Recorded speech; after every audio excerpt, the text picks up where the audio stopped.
Eu gostaria de compartilhar com os irmãos a palavra de Deus que se encontra em 1 Coríntios, capítulo de número 11. Nós vamos ler do 23 ao 28. 1 Coríntios, primeira carta aos Coríntios, capítulo 11, versículo 23 ao 28.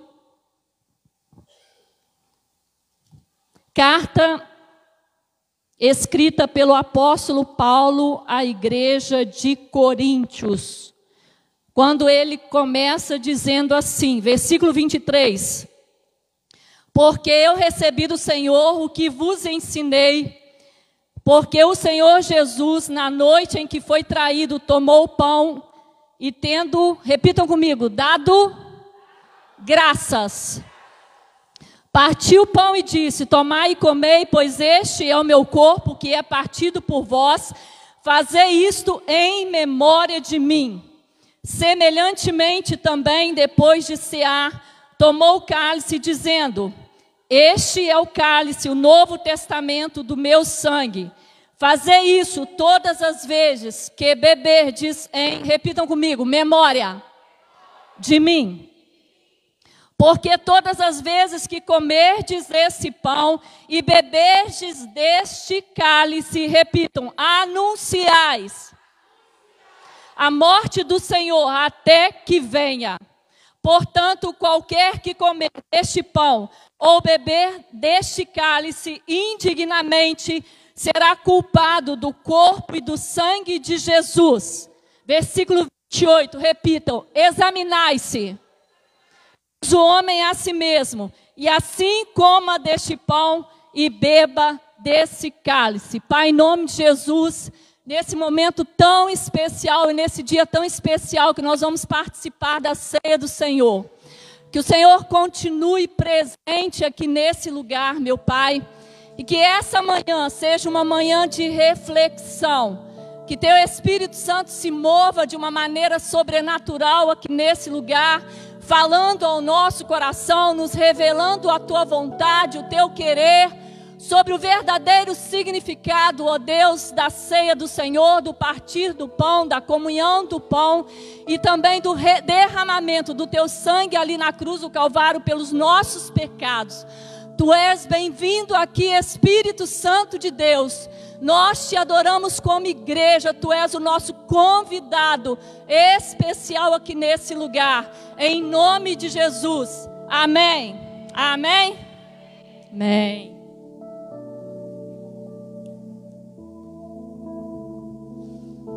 Paulo, ele começa essa carta escrevendo para os coríntios qual era o verdadeiro significado da ceia.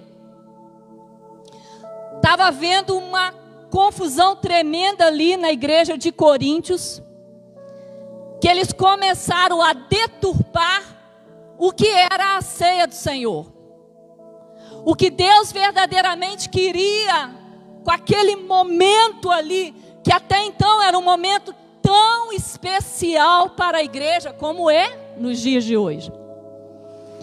E Paulo, numa preocupação muito grande, ele começou a perceber que havia ali na igreja muita coisa, muita dissensão, muita distração, pessoas se afastando do evangelho, começou a haver escândalos, começou a haver partidarismos. E aí Paulo, sabendo disso, vai e escreve essa carta aos Coríntios, e nessa carta ele começa então a explicar para os coríntios, para aquele povo, qual era o verdadeiro significado da ceia do Senhor.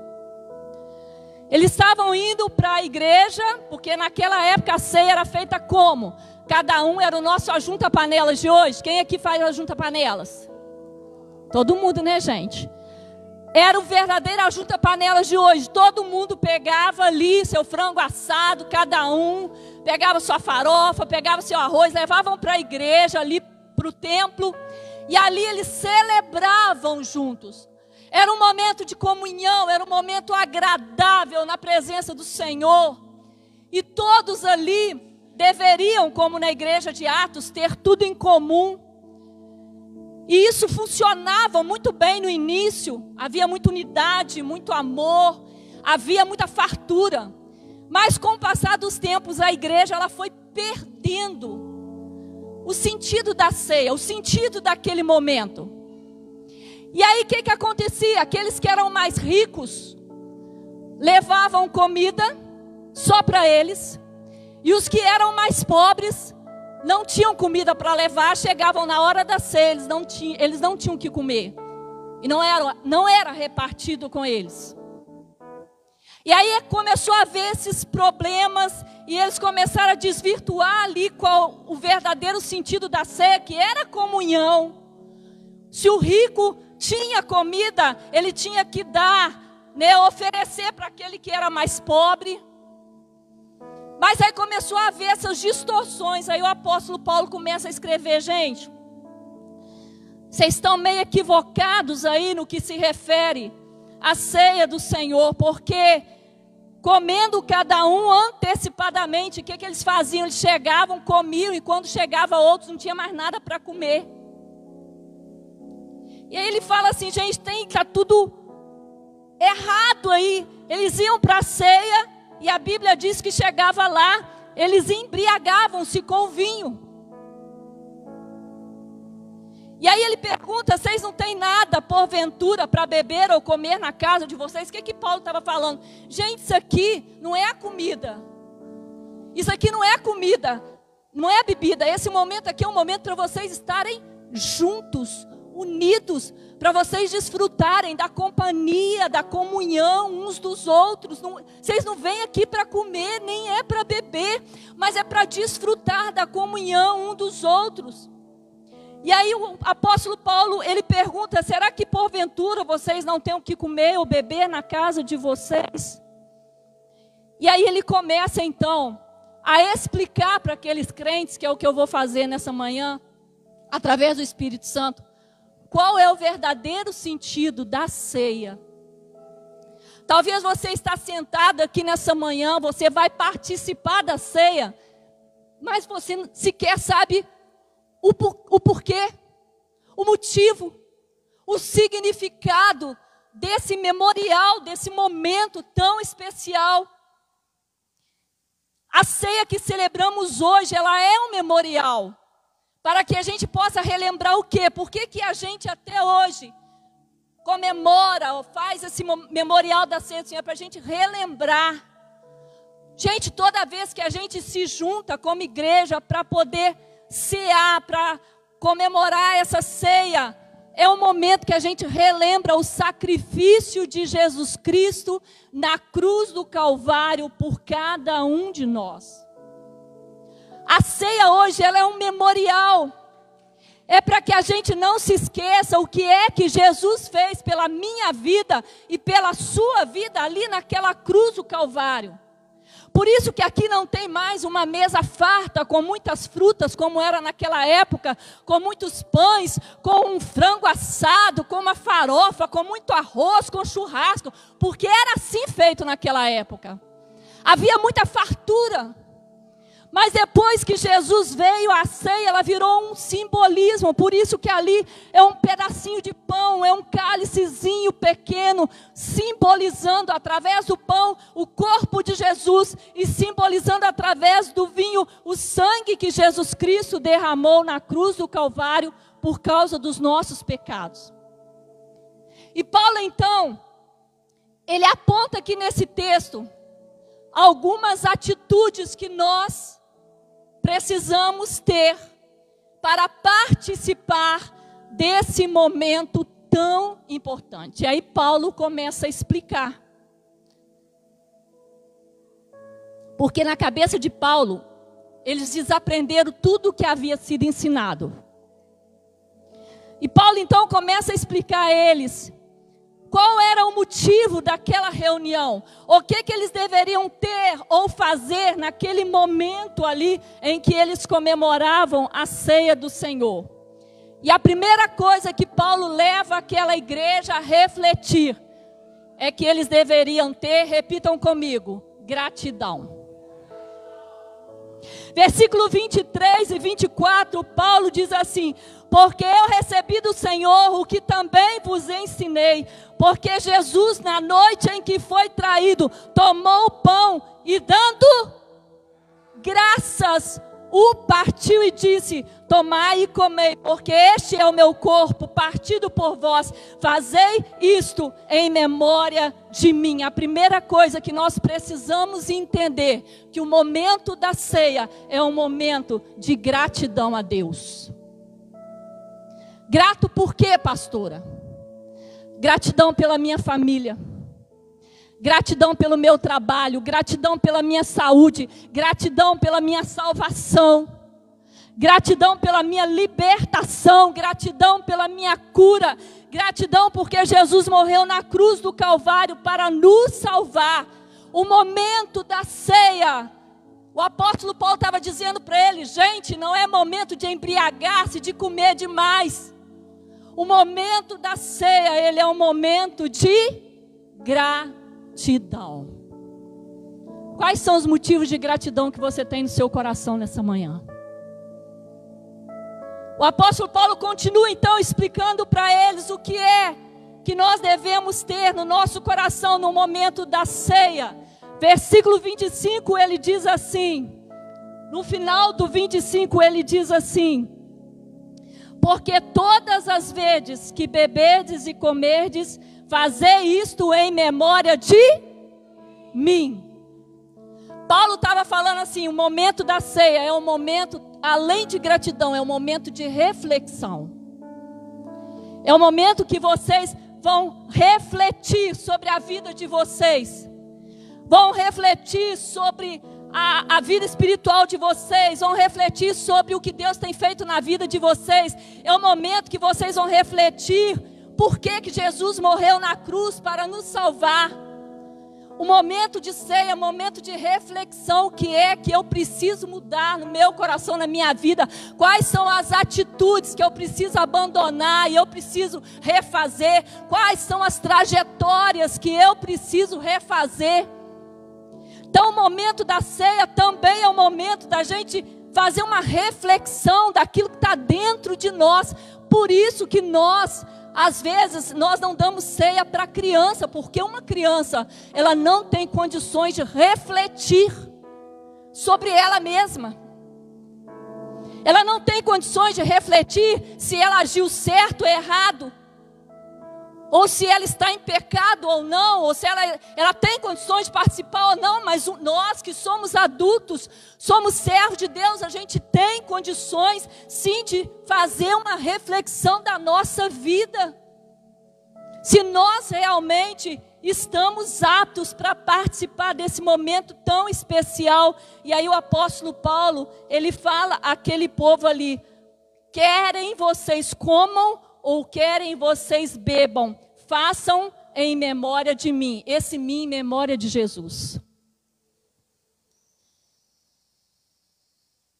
Terceira atitude que o apóstolo Paulo leva aquela igreja a refletir sobre a ceia, está no versículo 26, quando ele diz assim: porque todas as vezes que comerdes, ou seja, todas as vezes que vocês cearem e beberdes desse cálice, vocês estão anunciando a morte do Senhor até que Ele venha. Terceira atitude que a ceia nos leva nessa manhã é entender que assim como Jesus um dia veio, morreu pelos meus, pelos nossos pecados, Ele um dia voltará para buscar a sua igreja. Às vezes nós nos esquecemos disso e precisamos de um memorial para entender que Jesus, Ele veio, Ele morreu, mas Ele vai voltar, gente. Isso é algo real, e Paulo estava dizendo isso para ele: gente, quando vocês se assentarem para comer do pão, para beber do cálice, a primeira coisa que vocês têm que se lembrar é que Jesus, Ele vai voltar. E esse momento da igreja é para que vocês reflitam sobre isso, que a vinda de Jesus é algo real. que Ele vai voltar para me buscar, para buscar a sua igreja. Então Ele fala, olha, todas as vezes que vocês se assentarem para comer esse pão, para beber esse cálice, vocês estão anunciando, ou seja, vocês estão relembrando a morte de Jesus e que Ele vai voltar. Quem crê nisso, diga amém. A quarta atitude que o apóstolo Paulo leva àquela igreja, naquele momento de ceia, está no versículo 28, quando ele diz assim, repitam comigo: examine-se, pois o homem é a si mesmo, e assim coma deste pão, e beba deste cálice. A quarta atitude que o apóstolo Paulo levou àquela igreja a fazer ao tomar a ceia era se examinar. Quando você vai ao médico, ele te medica antes de pedir um exame? Ele te dá alguma medicação antes de você fazer um raio-x, fazer uma tomografia, antes de você fazer um exame de sangue? Os profissionais da saúde aqui sabem que não. É isso que o apóstolo Paulo estava dizendo. Ele falou assim: examine-se, ou seja, veja o que há dentro de vocês que impede que vocês participem desse momento tão especial. E ele diz assim: examine-se o homem a si mesmo. Hoje nós falamos ali no nosso curso de teologia sobre isso. A longanimidade, o amor de Deus. Deus é tão tremendo que Ele nos deu um sentido de moralidade, ou seja, Deus nos deu o direito de escolhas. Por isso que Paulo aqui ele não estava falando assim: olha, manda o pastor te examinar, se você tem ou não condição. Manda o presbítero te examinar, se você tem ou não condição de participar da ceia. Manda o diácono ver se você está em pecado, se você não está em pecado. Não, Paulo fala assim: examine você. Paulo fala, é um exame entre você e Deus. E através desse exame, você vai refletir e você vai ver se realmente você está digno para participar do pão e beber do cálice. A ceia é momento de autoexame. Repitam comigo, a ceia é momento de autoexame. Pastor, eu me autoexaminei. No meu coração há coisas que me impedem, talvez de cear, talvez de participar. Como eu disse, não é a igreja, não são os presbíteros que vão te impedir. Você vai fazer um autoexame. E a palavra de Deus nos diz que todos nós, repitam comigo, todos nós pecamos e destituídos estamos da glória de Deus. Todos pecaram. Sabe o que nos leva a Deus? É Jesus. Por isso que Jesus fala: se confessarmos os nossos pecados, Ele é fiel, Ele é justo para nos perdoar todos os nossos pecados. Pastor, eu me examinei agora.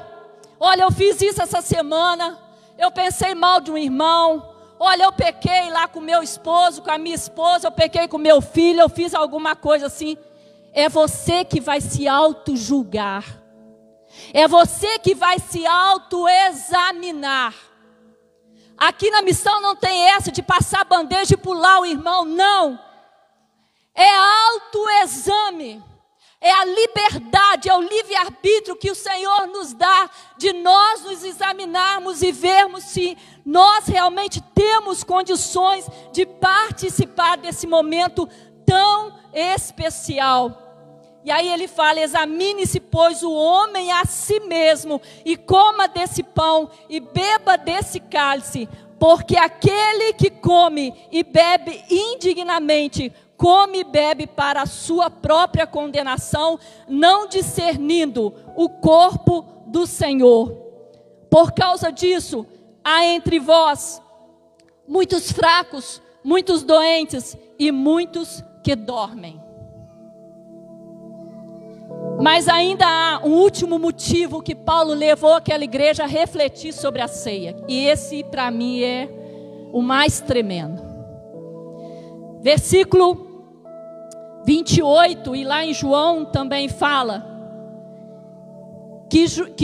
que Paulo, ele levou a igreja a refletir sobre gratidão, sobre reflexão, sobre lembrar sobre a morte de Jesus. Ele falou com a igreja sobre se autoexaminar. Mas o que Paulo, eu creio, mais estava querendo passar para a igreja de Coríntios naquele momento, é que aquilo tudo estava sendo feito ali, era por causa do grande amor de Deus por nossa causa. Sabe por que nós celebramos a ceia, meus queridos? Por causa do grande amor de Jesus por nós. Por causa do grande amor de Deus por nós. Nós celebramos a ceia para a gente lembrar. Às vezes a gente esquece o quanto. Você que está nos assistindo em casa, às vezes a gente se esquece, diante de tantos problemas, diante de tantas fatalidades, tribulações, a gente se esquece do amor tremendo de Deus pela nossa vida. E Paulo estava exortando aquela igreja: gente, vocês não estão se ajuntando para comer, para se embriagar, para encher a barriga, mas vocês estão se ajuntando principalmente por causa do grande amor de Deus pelos seus pecados. Que nessa manhã, meus queridos, esse seja o principal motivo nosso, de nos reunirmos ao redor dessa mesa. O grande amor de Deus, por causa dos nossos pecados, enviando Jesus Cristo, seu único Filho, para morrer por nós, sendo nós ainda pecadores. Amém?